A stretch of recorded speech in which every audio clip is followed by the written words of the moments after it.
Later in other videos.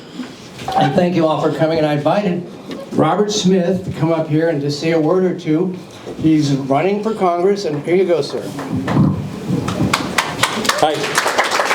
Good afternoon. Good to see everybody here. My name is Bob Smith. I am going to run in the 24th district, so we haven't fully put that announcement out yet, right? So website's being worked on right now. The announcement's probably going to come out in another week or two on there. But I just finished almost 27-year career in the United States Navy. I went in as a enlisted from Philadelphia, and then I commissioned through a commissioning program in the Navy. Spent the rest of my time in there as an officer. I just retired as a commander.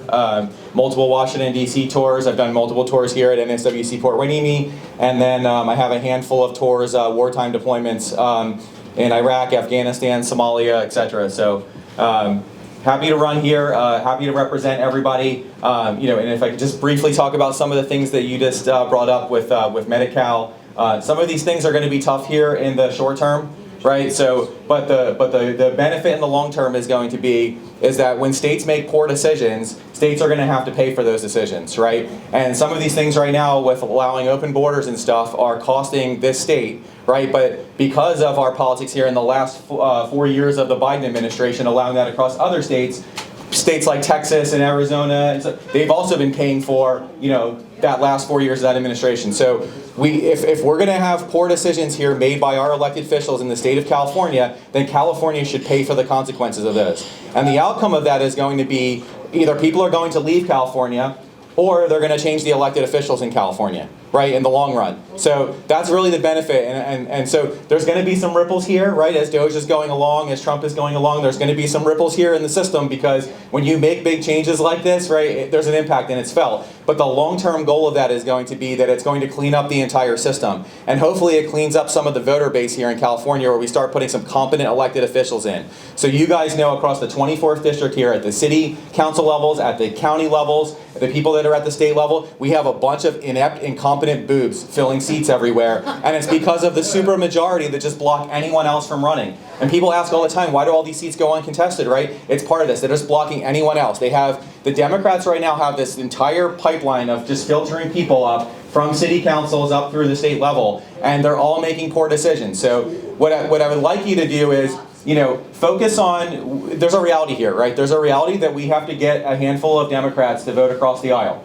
And I think that there's a way to do that with moderate Democrats, because they're also unhappy with their leadership here. They're also unhappy with the policies here. So my request of all of you would be, please try to focus on, with your Democrat friends here, those common ground issues, right, that are issues for them as well. Don't start off conversations with the ones that you know are going to put a spark in the pan and create a fire, right? Start with the issues that you know are common ground here that are going to affect them as well, because they're also unhappy with the leadership here. And I know a bunch of moderate Democrats that will be happy to vote across the aisle to start mixing up the leadership here in the county. So thank you for your time. You're going to hear a lot more from me. You're going to see a lot more put out for me for right now, but I won't take any more of your time here, and I'll stick around if anyone has questions or wants to talk to me. Thanks.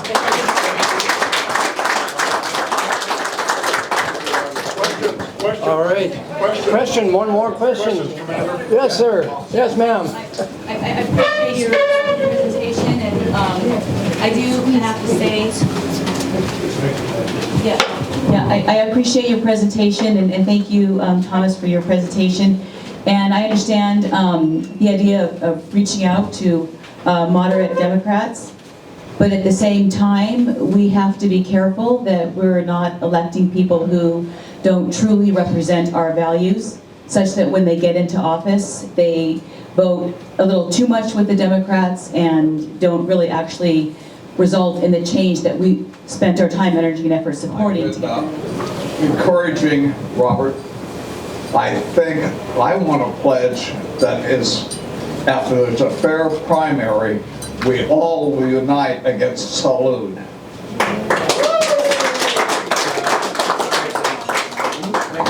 Thank you, Jim. And so, One more question. oh, okay, sir. Yes, sir. Yeah, I think their ploy to basically get that voting block. I think it's very important to reach out to young people, because young people want to be heard. They're going to want to buy a home. They're going to want to have a job. That's our future. And respectfully, I mean, a lot of us are past our prime, or at least in retirement. Speaking for myself,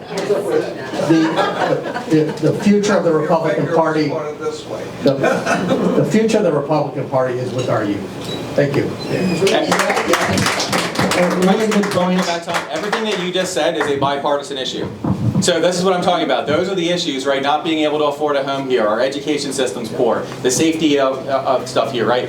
Those are all the issues that I would say to focus on, right? And just to touch on that point there is I think that, you know, you need to start looking about this a little bit different. If you think that we're going to get a Hail Mary touchdown on everything, we need to get a first down here, right? So, you know, I would almost forget about like making Santa Barbara great again on this first down, and I would think about just making it normal again, right? We're like 10 exits past normal here in Santa Barbara. We've got to bring it back, and we're not going to bring it back if we don't focus on issues that get some of the, there's a reality here. The reality here is we're at 60% to 40%.